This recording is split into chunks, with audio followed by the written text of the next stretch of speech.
जैसे ये फितनों के दौर चल रहे हैं, इसके अंदर एक ही हल है इस कौम को बचाने का कि इनको नबी पाक सल्लल्लाहु अलैहि वसल्लम का प्यार गोल कर पिला दिया जाए। आपको ये इल्म होना चाहिए कि काफिरों की ये साजिश है कि मुसलमानों का रिश्ता अपने नबी से कमज़ोर कर दिया जाए। उसके लिए उन्होंने जो सबसे बड़ी चालें चली हैं उनमें से एक चाल बेहयाई की है, और फिर इसके मुख्तलिफ रंग हैं। बेहयाई में सबसे पहले उन्होंने तालीम के अंदर चेंजिंग पैदा की है, दीनी और दुनियावी तालीम को अलग किया है। फिर अपनी मर्ज़ी का निसाब शामिल किया है। उसके बाद फिर मखलूत तालीम को हमारे ऊपर मुसल्लत किया है, मर्द औरतें इकट्ठे पढ़ें। और फिर इस पर बाकायदा बंदे तैयार किए जो मीडिया पर बैठकर दलाइल देते हैं, और इनके कुछ ज़र खरीद मौलवी किस्म के लोग भी होते हैं, जैसे वो कव्वी है, आप समझते होंगे। इसी तरह हमारी जो कौम है इसको आका करीम अलैहिस्सलाम से दूर करने के लिए इन्होंने फिर शराब को आम किया और फिर बदकारी को आम किया। फिर इस पर पैसे बांटे गए, नौकरी और छोकरी दोनों के ज़रिए से इस कौम के ईमान को लूटने की कोशिश की गई। और आज आप देख लें, शायद ही कोई पार्क हो जो इन कामों से महफूज हो, शायद ही कोई स्कूल हो जो इन कामों से महफूज हो। अपनी भी हिफाजत करें, अपने बच्चों पर भी नज़र रखें, और अपने महबूब करीम सल्लल्लाहु अलैहि वसल्लम उनकी ग़ुलामी में तशरीफ़ लाएँ। जब आप हुजूर की ग़ुलामी में आएंगे तो रास्ते आसान हो जाएंगे, हमारी दुनिया भी बेहतर हो जाएगी, हमारी आखिरत भी बेहतर हो जाएगी। दोस्तान अज़ीज़, ये बात मैं इसलिए बता रहा हूँ कि महबूब पाक सल्लल्लाहु अलैहि वसल्लम आपकी जो ज़ात अक़दस है उनके साथ हमारा जितना रिश्ता मज़बूत होगा, हम उतने ही अच्छे, कामिल, अकमल और बेहतरीन मुसलमान बन सकेंगे। मैं इसकी आपको एक मिसाल दे देता हूँ ताकि हमें समझ आ जाए। ये मेरे मुर्शिद गिरामी हज़रत अल्लामा पीर मोहम्मद इलियास अत्तार क़ादरी रज़वी दामत बरकातुहुल आलिया, जो आपको जिन्होंने खिलाफत अता फरमाई है, हज़रत सैयदी ज़ियाउद्दीन मदनी साहिब रहमतुल्लाह अलैह, इनको कुतुब मदीना कहा जाता है। ये आला हज़रत के खलीफा हैं और सारी ज़िंदगी ये अक्सर ज़िंदगी का हिस्सा मदीना शरीफ में रहे। और मज़े की बात यह है, जब पर्दा फरमाया तो इनका मज़ारे अक़दस भी मुस्तफ़ा के कदमों में यानी जन्नतुल बकी में आया है।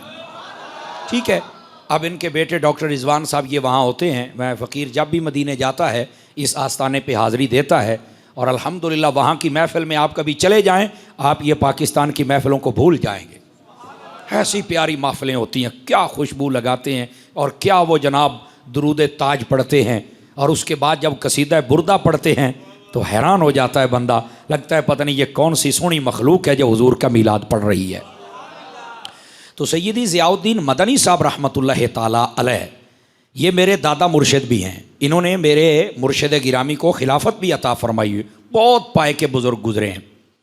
ये हज़रत सैयदी ज़ियाउद्दीन मदनी साहब रहमतुल्लाह ताला अलैह, आपकी अगर सवानिह को पढ़ा जाए तो आप फरमाते हैं कि एक मरतबा मदीने के बाज़ार में हमने एक अजीब रंग देखा, और वो क्या था कि एक दुकान पर गए कपड़ा ख़रीदने के लिए, तो उसने कहा कि ये कपड़ा मेरे पास है, इतने पैसे में दूंगा, लेकिन आप अगर मेहरबानी फरमाएं वो जो तीसरे नंबर पर दुकान है अगर उससे ख़रीद लें तो ये ज़्यादा मुनासिब रहेगा आपको।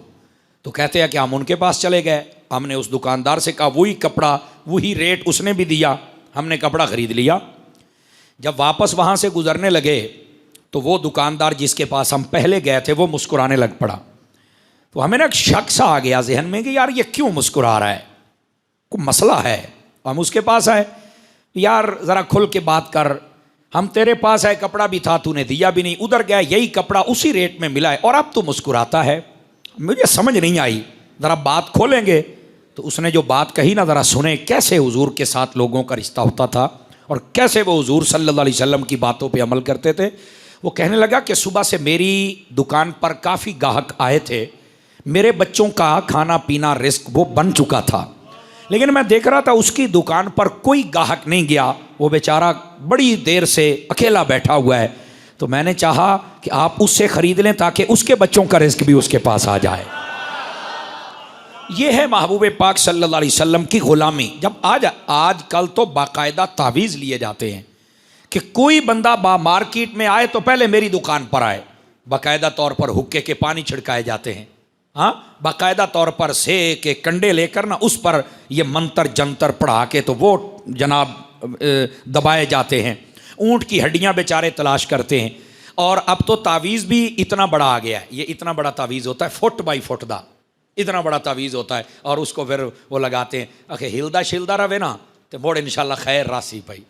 खुदा के बंदे, ये तावीज़ात का मैं कायल हूँ पर अनेर दा नहीं। समझ आ रही मेरी बात की? आप तावीज़ात लें बिल्कुल, अगर कोई कामिल बंदा है तो तावीज़ में दम दरूद में कोई हरज की बात नहीं, अल्लाह के कलाम में बड़ी ताकत है। लेकिन यार आप मेहरबानी करके ज़रा देखें, तावीज़ पर आप भरोसा कर रहे हैं, कभी खुद भी तिलावत फरमाई है?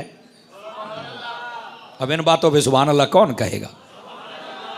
समझ आ रही? कभी खुद भी नमाजें पढ़ी हैं, कभी खुद भी हमने बैठ के दरूद पाक पढ़ा है। जो काम हमारे करने वाले हैं हम समझते हैं कि शायद ये तावीज़ ही कर जाएगा, कुछ काम हमारे खुद करने वाले हैं। समझ आ रही है?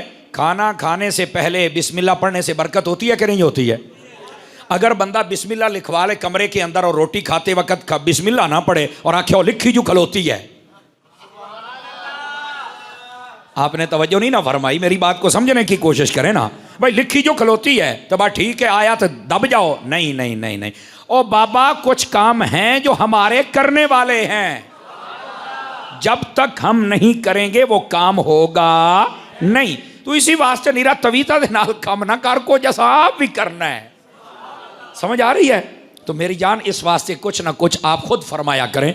दुरूद पाक, तस्बीहात, ज़िक्र, कुरान की तिलावत, अपने माल से सदका व खैरात, ये सारी हसनात करते रहें जो हमारे करने वाले हैं, तो अल्लाह ताला हमारे काम में भी बरकत अता फरमा देगा।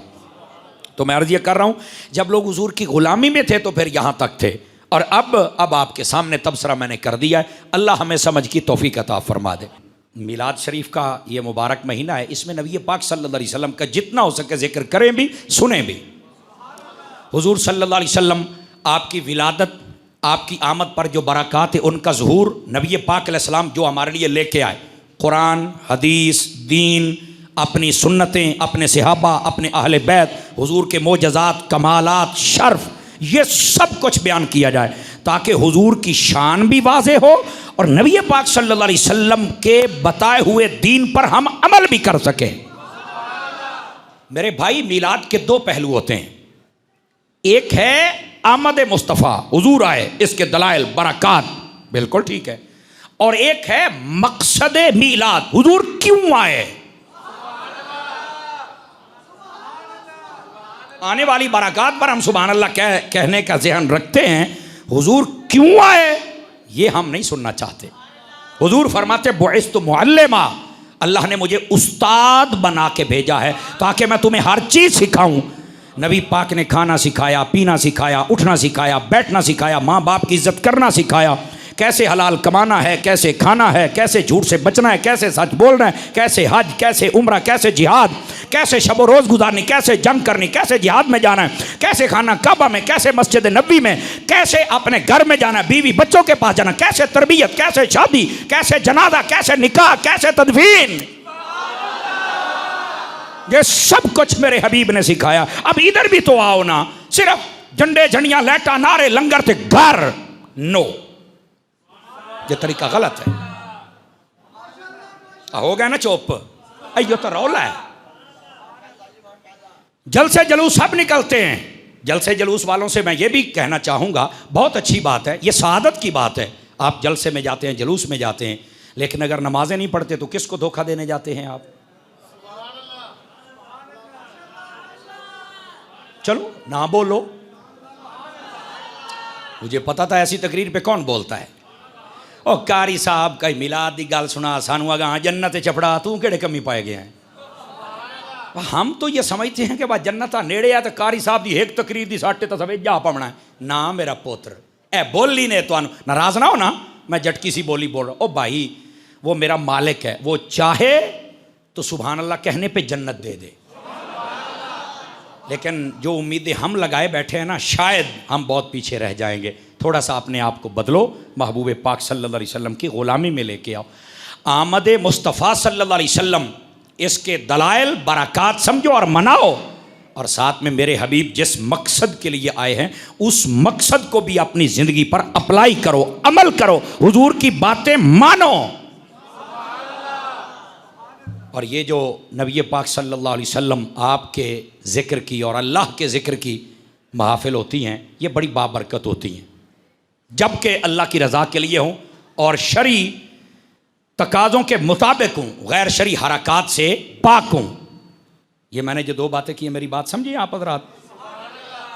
अल्लाह की रज़ा, अगर महफिल है और महफिल आपने रख ली मुकाबले पर, पिछली गली वाले ने लाख रुपया खर्चा किया, मैं 1.5 लाख कर सा, तो मैंने कहा बेटा तू अपने दिल पर गौर कर भी, तेरा पिछले नाल मुकाबला है या रब नूं राज़ी करना ही।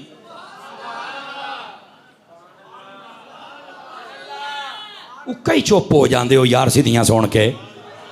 तो भाई हमें सोचना पड़ेगा ना, अगर तो हमारा मुकाबला है किसी और के साथ तो काहे की महफिल है। बसा औकात मैंने आज देखा, यकीन करें, कहते हैं बंदा बुलाना है ना, आज तो बंदा वो बुलाया जाता है, कहते ने ये जदों आवे ना तो मखलूक बहु इकट्ठी होती है। बंदा वो बुलाया जाता है जिससे बंदे इकट्ठे होण। मैंने कहता मतलब पुत्र तू बंदियां वास्ते सारा कुछ कीता है, तू करता ना रब रसूल की रज़ा के लिए, तो फिर तेरा मज़ा ही अलग होता। बंदा वो बुलाते हैं जिसके नाम पे बंदे आ जाएं।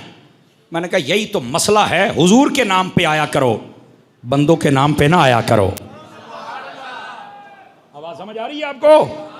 तो हमने तो अपनी पहली नीयत ही बदली, फलाने नूं सदिए यार, उन्होंने लोग बड़ा सुन देन, बड़ी चाह समझी है, धूड़ काट देंदा है। अल्लाह की रज़ा के लिए करो, जो भी करना है अल्लाह की रज़ा के लिए करो। फिर हमारी महाफिल के अंदर जो आने वाले हैं उनको एक मौजू दिया जाए, नबी पाक सल्लल्लाहु अलैहि वसल्लम की विलादत पर 10 मिनट तकरीर कर, 40 मिनट नबी पाक की सीरत पे तकरीर कर। नबी पाक सल्लल्लाहु अलैहि वसल्लम ने जो जो तरीके करके बताए हैं मुआशरे को सुधारने के लिए, वो बातें भी की जाएं। लेकिन इस पर अमूमी तौर पे कलाम नहीं होता, क्योंकि जब ये तकरीर होती इसको इस्लाही तकरीर कहते। इस्लाही तकरीर ते ना दाद ते ना इमदाद, तो कुछ भी नहीं होता। यहाँ तो सिस्टम ही और है। अब बैठे हो, अच्छा कई हल्का हल्का मुस्कुरा भी रहे हैं, गल तो ठीक है उस्ताद और आदि। मेरे भाई थोड़ा सा अपने आप को बदलने की कोशिश फरमाएं। महबूब पाक सल्लल्लाहु अलैहि वसल्लम के जो जिक्र की महफिल है ना, इधर देखना मेरी तरफ, ये बुखारी शरीफ में भी हदीस है और मुस्लिम शरीफ में भी है, तिरमिज़ी में भी है और दीगर कई कुतुब में है। हदीस शरीफ में है, अल्लाह की जब जिक्र की महफिल सजती है ना, अल्लाह अपने फरिश्तों को भेजता है, जाओ देखो मेरे बंदे क्या कर रहे हैं। फरिश्ते आते, या अल्लाह के जिक्र की महफिल होती है तो फरमाया उनके ऊपर आके ना अपने परों से साया कर लेते हैं। समझ आ रही मेरी बात की?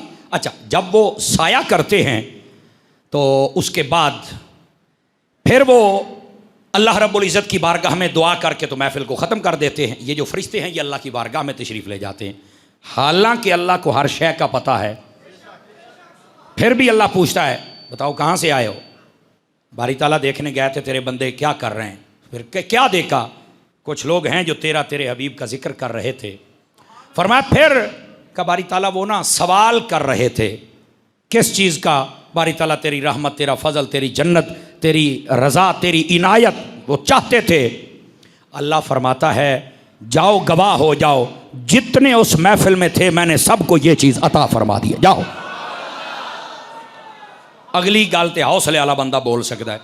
एक फरिश्ता बीच में से, ये बुखारी शरीफ पढ़ रहा हूँ, एक बंदा बीच में से बोल के सवाल कर, सॉरी फरिश्ता, वो कहता बारी ताला वहाँ पर एक बंदा ऐसा भी था कि जो ना महफिल की नीयत लेके आया था ना जिक्र की, वो तो वैसे जा रहा था, आवाज़ सुनी और रुक गया, और उसके अमल भी ठीक नहीं थे, गंदा बंदा था, हाँ वो भी आ गया।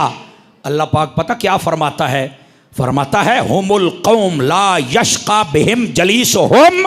फरमाया वो आने वाले की जो मर्जी नीयत थी वो अगरचे जा रहा था, पर ये जो जिक्र वाले हैं इनकी बरकत ये है, अगर कोई ऐसा बंदा भी इनके पास बैठ जाए मैं उसे भी बदबख्त नहीं रहने देता, उसे भी अपनी रहमतें और बरकतें अता फरमा देता हूं।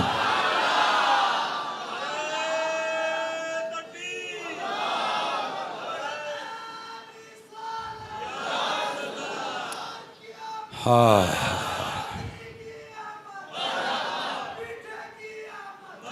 तवज्जो है सब हज़रात की। यहाँ पर ये जिक्र की महफिल हूँ, वहाँ पर अगरचे वैसे ही बंदा जा रहा है गाड़ी रोक के बीच में आ जाए, उसको ये बरकत मिलती है। और जो नियत करके आए कि हमने अपने रब रसूल को राज़ी करना है, उसको कितनी बरकत मिलेगी।